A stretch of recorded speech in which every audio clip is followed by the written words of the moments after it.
Welcome. What's up, everybody? It's Zach, and here we are at the Fantasy Football Pizzeria podcast. I'm here with my co-host John. That's me, John Marler. John Marler. Forgive me, I'm Zach Sicardi. You can find me at Twitter or on Twitter at FFPZ and on Instagram at Fantasy Football Pizzeria. And you can find me, John Marler, at Life Never Lost on Instagram and Twitter and YouTube and Spotify. He's all over the place. All over. You'll have to forgive us for kind of keeping it light because it's a bit late here. It's about 11:30 on Monday night. The first week is officially over with that Raiders game, so we want to bring to you this podcast. Ultimately, we're going to go through a couple things today. We're going to talk a little bit about waivers, go over the week one a little bit, discuss some of the news, injuries, go over some music, talk about some pizza. You know, it's going to be all the good stuff. I'm really excited about it. Me too, John. How are you doing, by the way, buddy? You know, I was feeling a little down today. Yeah, why? Well, I think it was a combination of things. Have you ever said something that really hurt someone, but it was a totally rational thing to say to them?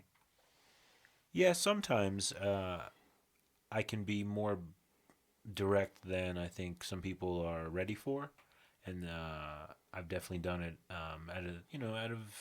or I was coming from a good place, but sometimes it still didn't register or it didn't land the way I thought it was gonna. Yeah, same thing happened with me. In context, it was totally fine, but it really affected the person in a way that hurt them emotionally. And it was difficult to handle, even though logically I felt okay with what I said. Yeah, sometimes especially if you're more if you can be open and honest, some folks have a hard time digesting that. Yeah, that and the Steelers lost, so that was a bummer, Yeah, especially to the Patriots. yeah. That was an ugly game. Right after they had, the news, or shortly after the news that they had signed Antonio Brown didn't help either. No, that wasn't good. If I was a Steelers fan, I would not be. They literally feel like a army of like evil people. Yeah, man. I mean, they're unstoppable with their moves, with all their talent. I mean, geez, the way they that they played on the Sunday night on the national stage, definitely was hard to. I mean, really, it can't be denied, or they can't be denied. It would appear. Yeah, I mean they're a great team, and it wouldn't have made a difference either way in terms of the ultimate outcome of the game. But it was interesting to me that when it seems like when they run rub route plays where their players run into ours, it's a rub route, but when the opposite happens, it's pass interference. Yeah. It always seems that, especially with how some of the refs are. I've seen a couple memes back in the day where they were, kind of implying, they were on the Patriots. They were. Yeah, I'm sure last night's game was not the first time that's been said about the Patriots. Yeah. No, I mean, fuck, man, 33-3. Eesh. But in any case, we won't spend a lot of time on it because I think it's been killed a lot in the media. But in terms of Antonio Brown, I'm sure everyone listening has heard of all the things that happened between him doing a bunch of stuff on social media, releasing recordings, asking to be released by the Raiders, and then being signed by the Patriots. What are kind of your overall thoughts on that, and from a fantasy perspective as well as just from a football perspective? From a football perspective, I'm just tired of the Patriots, hoarding all these amazing players, and it just seems kind of boring to me. Especially being a Jets fan, it's just like, oh, come on now. I love Josh Gordon. I'm a big fan of him. His whole addiction and coming back and recovery. I'm all about that. So that it kind of sucks for him, but on the fantasy perspective, it could be exciting.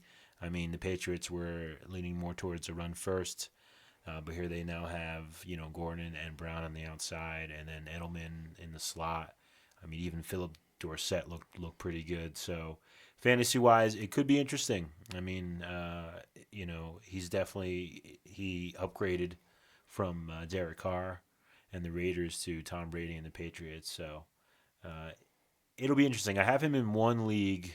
Um, that so 1 out of 13. So I don't have really too many shares of him, obviously, but I'm definitely gonna wait and see, and if it makes sense this week to put him in my lineup, then I will. But um, yeah, I mean, fantasy it'll be interesting. Regular football, it's boring as fuck.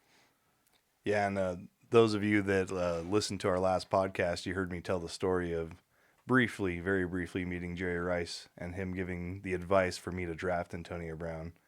So when all this was happening, I was tempted to tweet at Jerry Rice and give him a little bit of crap for suggesting this. But that was also before he had been signed by the Patriots.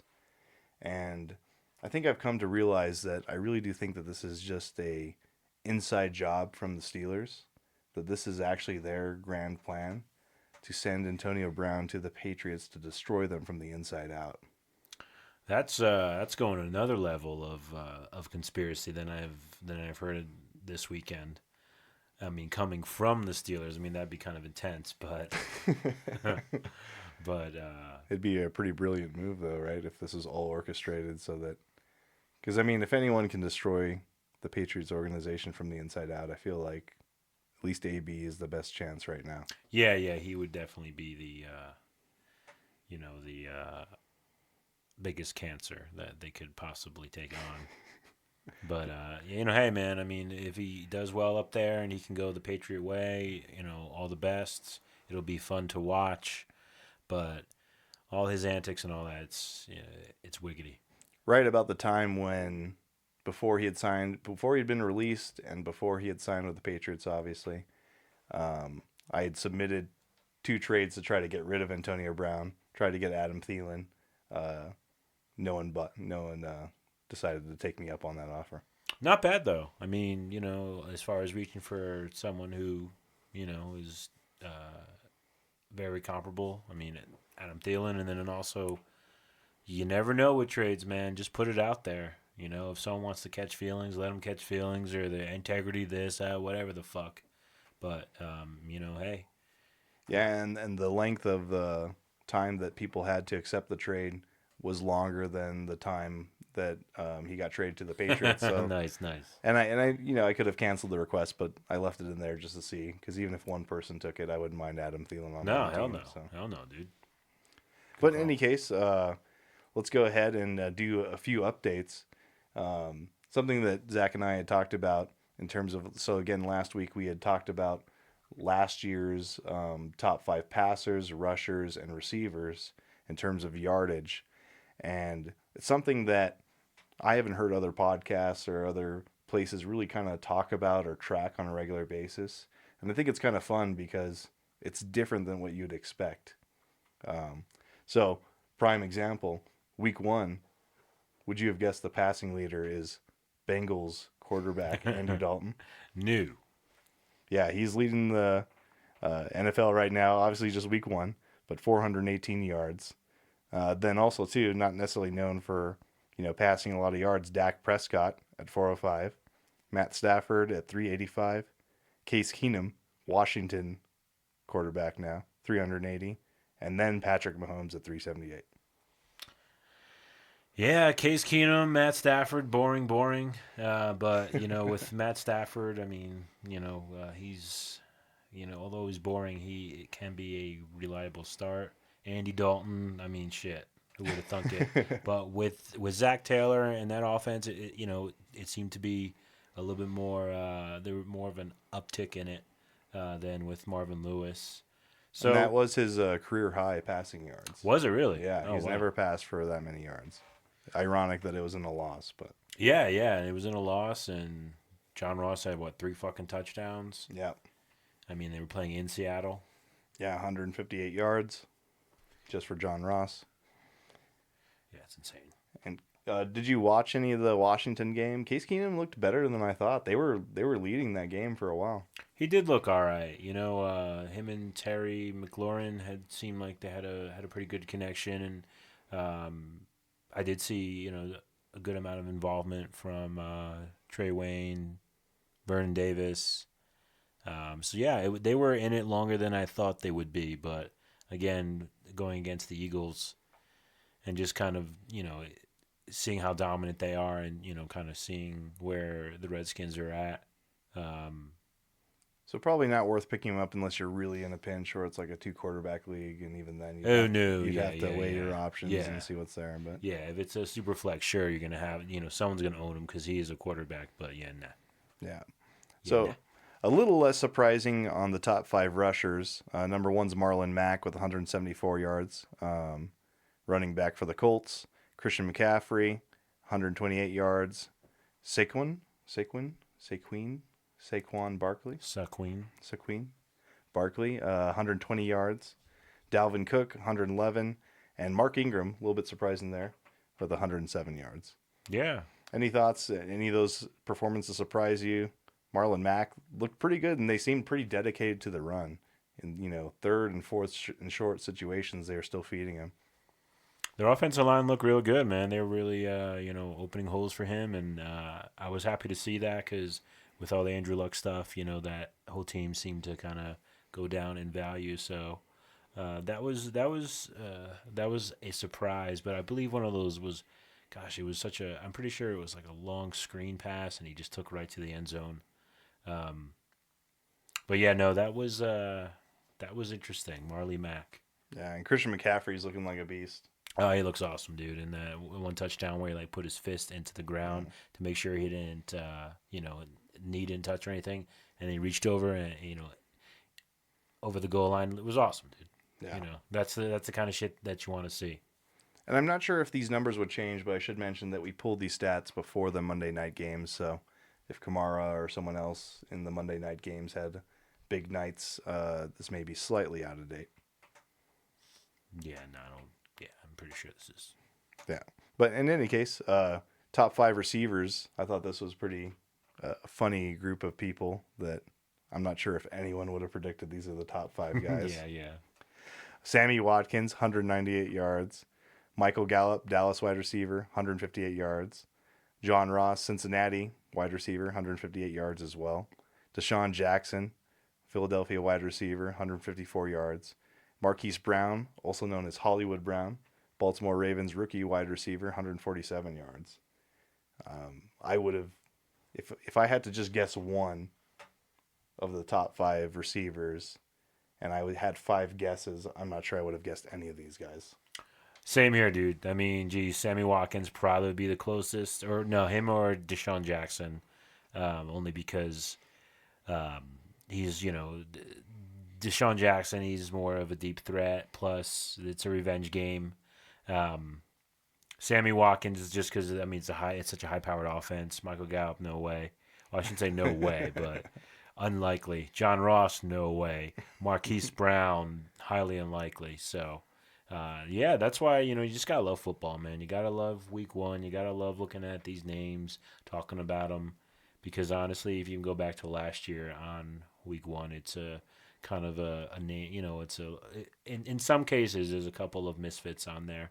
That as far as drafting or preseason hype, these are not the names. Do you think any one of these guys will finish the season in the top 5? Top 5? Mm-hmm. No. Yeah, I don't think so either. Yeah. Maybe top 20. Maybe. All right, cool. Well, do you want to talk to us about some injuries that happened this week? Yeah, just to go over some of the injuries. Some of the ones that we've seen here with Tyreek Hill. He'll be out a couple weeks. Joe Mixon doesn't seem like he's going to miss any time. It seems to just roll up on it. Darius Guice, he's probably going to miss a couple weeks. Nick Foles, he's out at least 8 games. Tevin Coleman, he's probably out at least a month. Mike Williams, we're not sure yet. He had left the game early. And Devin Funches, I'm pretty sure he broke his collarbone, so he's out at least 8 weeks. To kind of go along with mentioning these injuries, there are a couple waiver picks that I think are worth mentioning. on some of these teams here, just to kind of hone in on how you could tie all this together and how it makes sense waiver wise and just going forward. I mean, of course, with injury, I mean, it's unfortunate, but it's how a lot of players, when it comes to opportunity, can really, make their bread. Yeah, and from a fantasy owner perspective, this is where you can take advantage of some opportunities and fill those gaps in your team if you don't have one of those injuries and see has the opportunity to take it. Totally, dude. And honestly, if you don't have these guys on your bench, or if um, it's not anything with as far as where they're available, it's good to keep in mind. Awesome. So let's go ahead and do a quick recap from week one in terms of what our favorite game was and also our biggest disappointment. Cool. So my favorite game, I don't know if you agree with me. It was actually the timing was a little bit funny because we were looking obviously at Sunday's games, but we were watching Monday night's games, and that Texans at Saints. I know it's recency bias, but it had so many lead changes back and forth, and even when you thought it was over at the end, the Saints drive down. Spoiler warning, and then kick that long field goal. I think it was 58 yards. Will Lutz, and end up winning. That was awesome, man. I mean, as far as exciting games, you're spot on. That's definitely the best, the most exciting this weekend. The high powered offenses, how close it was at times, and then I mean, geez, it came down to the very end, a 58-yard field goal, I Yeah. believe. I mean, it was awesome. It was very exciting. I mean, I love the doubleheader Monday night games. I personally would prefer that over the Thursday night game, mainly for fantasy purposes. As an NFL fan, I'd love games every day. Well, not every day, but the Monday, Thursday, Sunday. But But even the other days are cool to think about and talk about from a yeah, fantasy perspective. oh, So totally. There's waivers. I love this part. There's the after waivers where everyone's dropping folks because they're emotional and they didn't produce week one, yada, yada, yada. They don't realize what their value is. That's the best. and what would you say was the biggest disappointment in terms of games this week for you? For me, I'd say the fucking Jets game. Jesus, the Jets fucking Bills game. My God. Like, it's hard to get excited as a Jet fan. So even just Being so close, losing by so 1 point. close. Oh, God, dude. I mean, it came down to kicker. I mean, it came down to horrible offensive line. I mean, Jesus. If you had Jamison Crowder in PPR, you definitely took it home. Holy shit. Yeah, I think from obviously that is a disappointing game to you as a Jets fan. I'd say to kind of a broader football fans in general. I know there's a couple options I think for like disappointing kind of bad boring games. Steelers and Patriots was definitely not anywhere near the last few times that they had played entertaining, but I think a lot of people were expecting to see a lot more out of the Browns. There's a lot of hype about this team Hmm. with all the changes, Super Bowl talk, winning the division, and they get blown out by the Titans at home. Yeah, that was, I mean, shit. With how that game was supposed to go, how with the Titans, and I mean all how high powered the Browns are, all their options. So for the Titans to what it was like 40-13 or some shit like I that. think 43-13. I think they Yes, lost by 30 jeez. points. Ugh. And I mean, just even from a fantasy perspective, I had Odell Beckham. He did very little. I think you had Nick Chubb. I think he had a little bit better day, but still Like not. 75 yards. So I mean, not horrible, but I don't know if he had any touchdowns or many Mm. receiving yards, and so doesn't like really inspire a lot of hope. But we'll see. I'll be interested to see because the Browns are still the Browns in terms of their history, and they really got to break through that, and it's difficult. And so far, it didn't really show that. Yeah, it especially with week one, all the expectations going into this season, and 13 points, all those pick sixes at that. Yeah.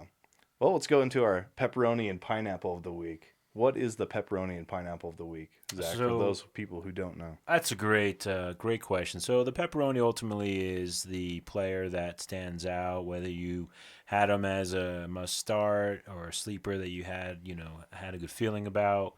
And then the pineapple is just the opposite. Honestly, it's anything bad. It could be the player that you were excited about and didn't do shit. Could have just been anything that just sucked, just didn't belong. And for me, this week, the pepperoni was Deshaun Jackson. The revenge game. He went 8 for 154 and 2 touchdowns. We won our dynasty league in large part because of that. John and I are in a dynasty league together. We're a co-owner of a team. I've never co-owned a team. It's a lot of fun, believe it or not, especially with dynasties, and you keep all your players. We were not projected to win this matchup. However, we won, I believe, by like 13 or so points. So he definitely was the pepperoni of the week for me. Yeah, I mean, he was awesome. Those deep passes, he looked, like the youngest guy out on the field. Seemed like him and Wentz had a connection, and multiple deep passes for touchdowns and wide open in a lot of cases. So be interested to see how he goes further on, because I'm not sure how much teams were planning on paying attention to him, but now they definitely are. Yeah, no, I totally agree. I was excited about how well he did this first game. It'll be interesting to see him going forward in that offense. Awesome. So my pepperoni of the week was someone we talked about a little bit before, Sammy Watkins. 198 yards, 3 touchdowns. Um, Seemed like he was killing it even before Tyreek Hill got hurt, but obviously Tyreek Hill being hurt, he had the most receiving yards, 3 touchdowns, just really tore it up. I've never really been a fan of Sammy Watkins. He's always looked unconfident to me, always seemed kind of weak and dropped the ball a lot, but now he's like looking strong and making good moves. We'll see if how much it continues. I can't remember where we heard it, but I think they are saying that 3 touchdowns was the total amount he got all of last year, and here he got it in one game. But his stat line helped me win one of my leagues, definitely. So I was really appreciative of that. Who was your pineapple of the week, Zach? My pineapple of the week was that whack ass motherfucking Cardinals Lions game. My God, it ended in a tie. You believe that shit? A tie? These guys bust their ass all week to end in a fucking tie. That is such bullshit. This is not soccer. They need to get rid of that shit. I mean, God, it was a great game, and they came back. The Cardinals, Kyler Murray to grade the second, well, probably end of the third quarter into the fourth, because, geez, man, it was a rough outing earlier on. And I think that he ended up setting a record. I can't remember if it was for the franchise or not, for most completions by a rookie debut. Wow, that's awesome. Yeah. That's awesome. He did throw the ball a lot, but still. Wow, that's an awesome He looked good. Yeah, I just can't believe the tie. I mean, gosh, it's such bullshit.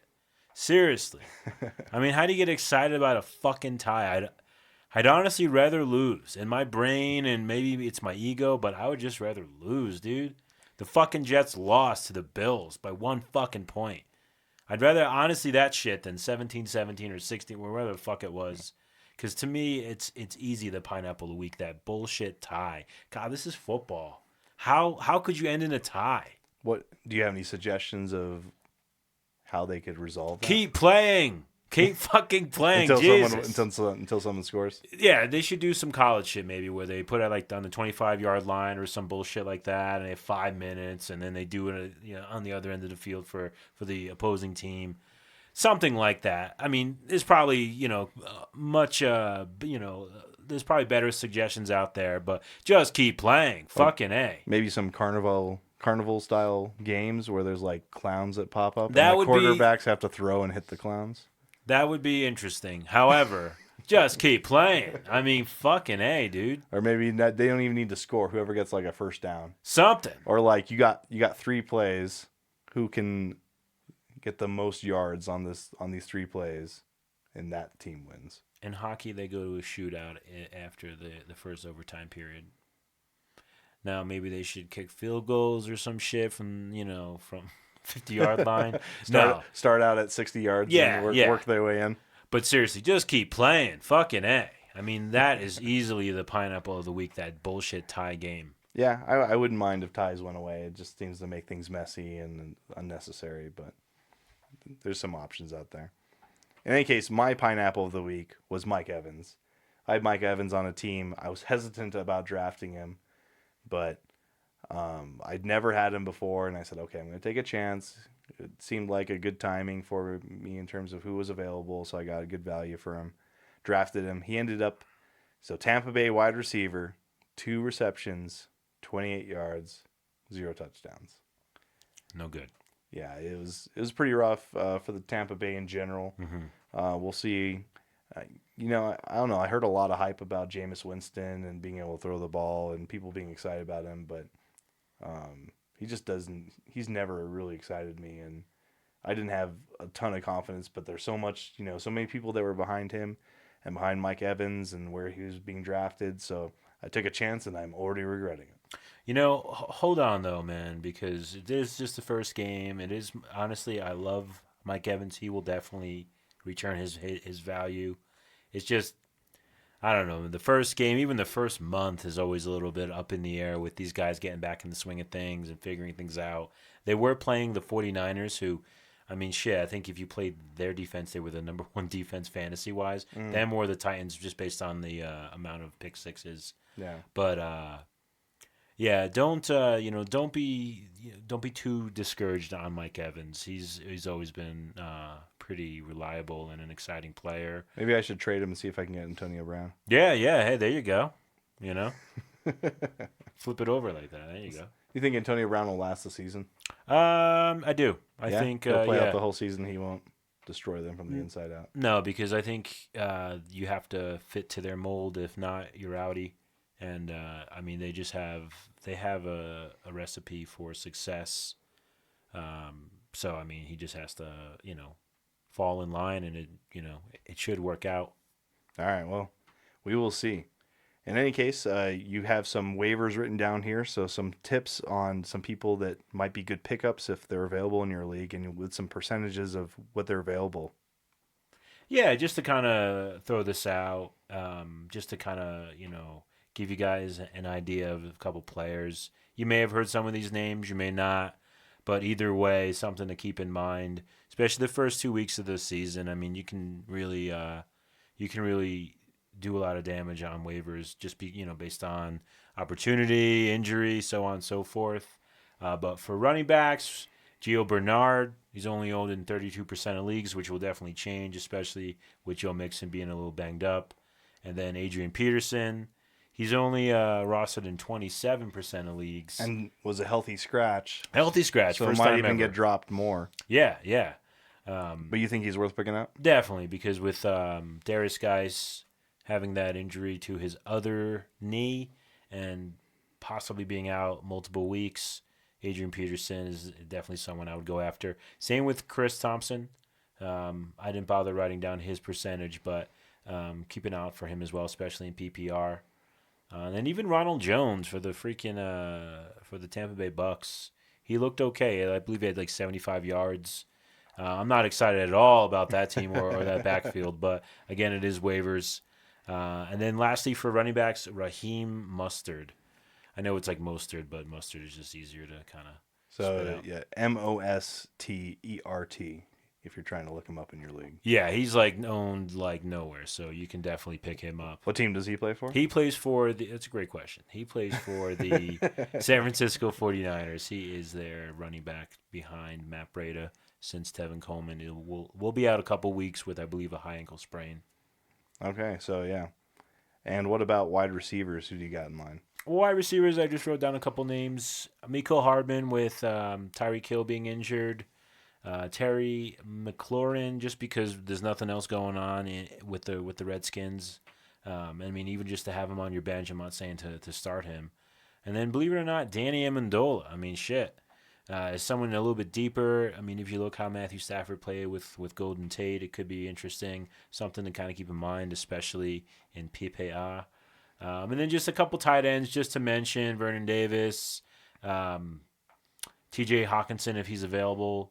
Chris Herndon, who was actually suspended the first 4 games, but if you saw any of that Jet game, definitely someone that they could use, and especially in PPR, I could see getting a lot of looks.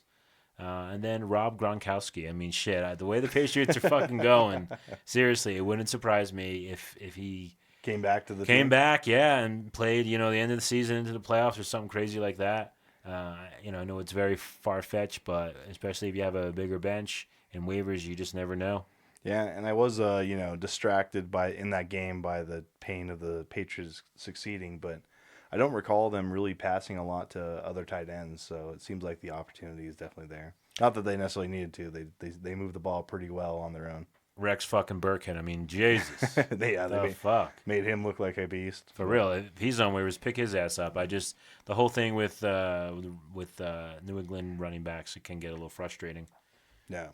Well, this is the Fantasy Football Pizzeria podcast. And so every week we have a pizza of the week. And this week, Zach brought a very special pizza to the house today. What was that pizza?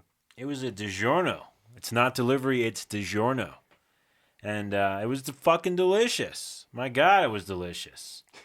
And if I want to give a player comparison, it's easily going to be Chris Carson. I mean, damn, that dude was drafted in the 7th round. Did really well. I'm bringing a frozen pizza over, especially after last week having Giovanni's, which is supposed to be a big deal here in Albuquerque. But it's just, I'm telling you, DiGiorno, much better than Giovanni's. I know it sounds crazy. But man, you make it crispy. God, it was so good. Flavor with it. So my player comparison would be Chris Carson. I mean, he did great this week. He was a lot more involved in the pass. Honestly, he was just an easy comparison for me, and just something I was excited to share. Wow. So, I mean, it's a good thing, that we're friends and that I feel like we have good chemistry. We share a dynasty team together. And even though we might have slight differences of opinions on that, I think we mesh pretty well on that. It's pretty good that we do that with fantasy football, because if we had a dynasty pizza team together, I'm not sure we would click very well. The fact that you said DiGiorno is better than Giovanni's is just heartbreaking. It really is, though. I mean, it's cheaper, it's easier, the flavor is delicious. I'll agree with the cheaper and easier, but from a pure pizza experience and taste wise, there's no contest for me. So I still enjoyed it. It was still a good frozen pizza. I hadn't had DiGiorno in a while, but in any case, it was exactly how I remembered it. Mm-hmm. But you did cook it very well. I'll give you props for that. Oh yeah.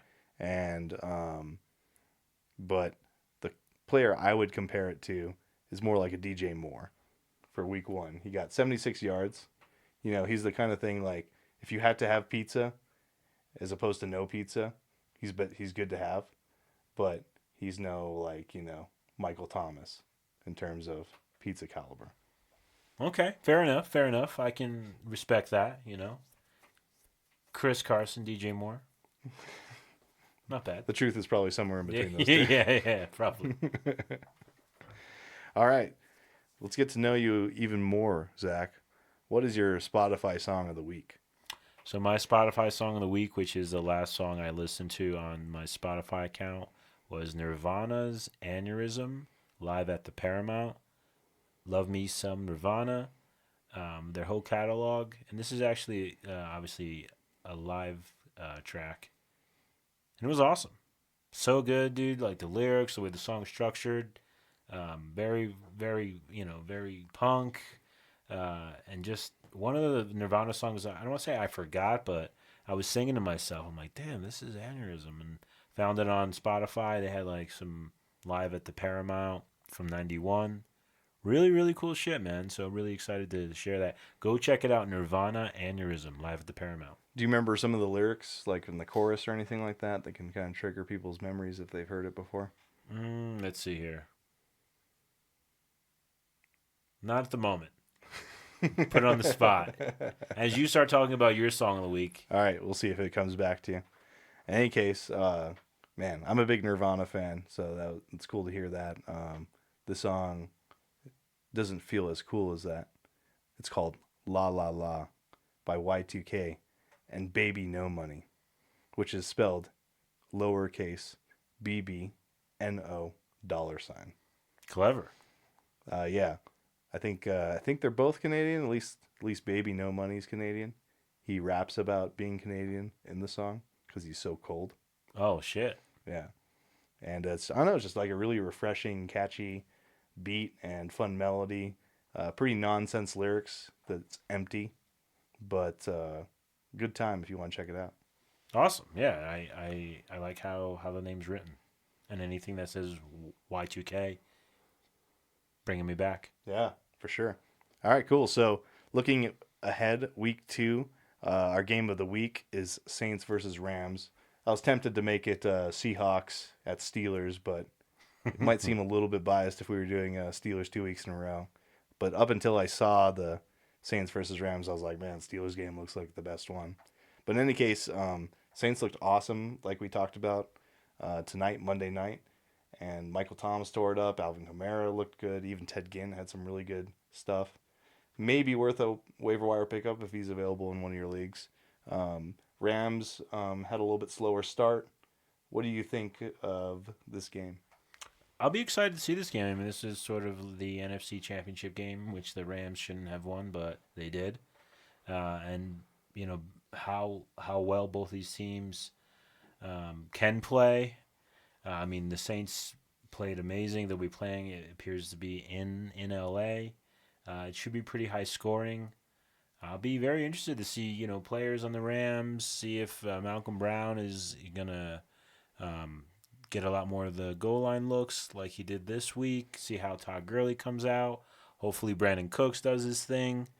Get to see Tyler Higbee. And then on the Saints, of course, Latavius Murray, about seeing my man Latavius. No, I mean, Yeah, he had a decent night tonight. You said like 11, 12 points, something yeah, like he that? got, I think, like 11. I've him in half PPR, 11.7 or something like that. Enough to win, thank God. Yeah. So I'm glad that I drafted him. But yeah, that'll be a really exciting game. It should be pretty high scoring, and hopefully we'll deliver. Do you think Todd Gurley is going to step up at all in this game or going forward? He was someone I was nervous about just based off of how like weak he had performed towards the end of last season and how little they were using him, and it seems to be the exact same thing at least in week one here. Yeah, honestly, I wish I knew. I have no idea. I mean, geez, he got like 97 yards. He looked good, but at the same time, his usage was, I don't know, it's just weird seeing him on the sideline. Um, and they did pay Malcolm Brown. They matched his offer from the Detroit Lions. I forget how he's getting X amount of million a year, but it's pretty decent for a fucking a backup running back. um, but yeah, no, that'll be something to kind of keep an eye on to see how Gurley's usage is. I mean, I'm still playing him if I have him, but it's definitely cause for concern. But you're also probably playing in a league that has two running backs, three wide receivers, a wide receiver, running back slot, and two more flex spots. Yeah, definitely. And I would still start Todd Gurley, though. I mean, it's not gotten that, we haven't gotten that far from it. But yes, I love me those flexes. Still something to monitor. All right, well, um, like we had mentioned, this is our second episode, but we did do one for the preseason. So if you haven't heard that, check that out. This is our first time doing this Fantasy Football Pizzeria podcast. So we had a little bit of technical delays in terms of it going on all the platforms. But so far, Spotify's there, iTunes is there, Pocket Cast is there, YouTube is there, and we're hoping that Google Play will go into its full formation. It was difficult to try to get that feed authenticated properly, but they say it's working, so we'll wait and see. But looking at next week, anything else that you want to tease? Next week I think we're gonna do more of a start show, a must start show. We're gonna do it later in the week, trying to find the ebb and flow of the podcast. It's so much fun to put together, just to do to hear our voices and talk fantasy, pizza, music, all this. So next week will be definitely the pineapple, the pepperoni of the week. We'll do must starts, talk a little bit about week two. So yeah, watch out for that. Awesome. Yeah, and if you have disagreements with our music tastes or pizza tastes, please, tweet at us, let us know. Yeah, let us know. Awesome. All right, well, did you have any special quote that you wanted to read, Zach, or I got a special one here if you wanted to play some drums to it. Yeah, I'm going to play some drums to it. Just want to say thanks to everyone for tuning in. We're really excited to kind of get this off the ground and just kind of, each episode get better and better. And I did want to say, that you can find me on Twitter at FFPZ, and you can also find me on Instagram at Fantasy Football Pizzeria. Good luck to everyone. I'm going to go play some drums while John reads a quote. Awesome. And once again, I'm John Marlar. You can find me at Life Never Lost. That's on Instagram and Twitter. And you know what? Just for this quote, I'm not going to tell you where I got it from. It's probably pretty well known by people that keep up with fantasy football and stuff that's been in news coverage. But in any case, as I read this quote, if you know who it is, go ahead and tweet it to one of us or let us know. And if you get the answer right, the first person to get it right, we will mention you on Instagram or something like that, so you can get some happiness here. And there's a button on the back here. Right there. All right. Zach's about to bust out some drums while I read you a quote.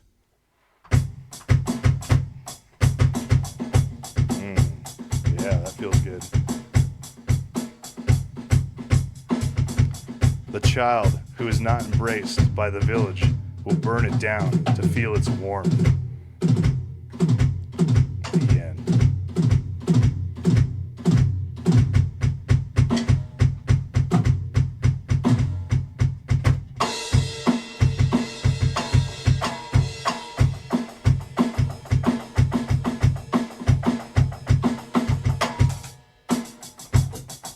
Pretty selfish child if you think about it. Sounds like one of those new children. Man, tore it up.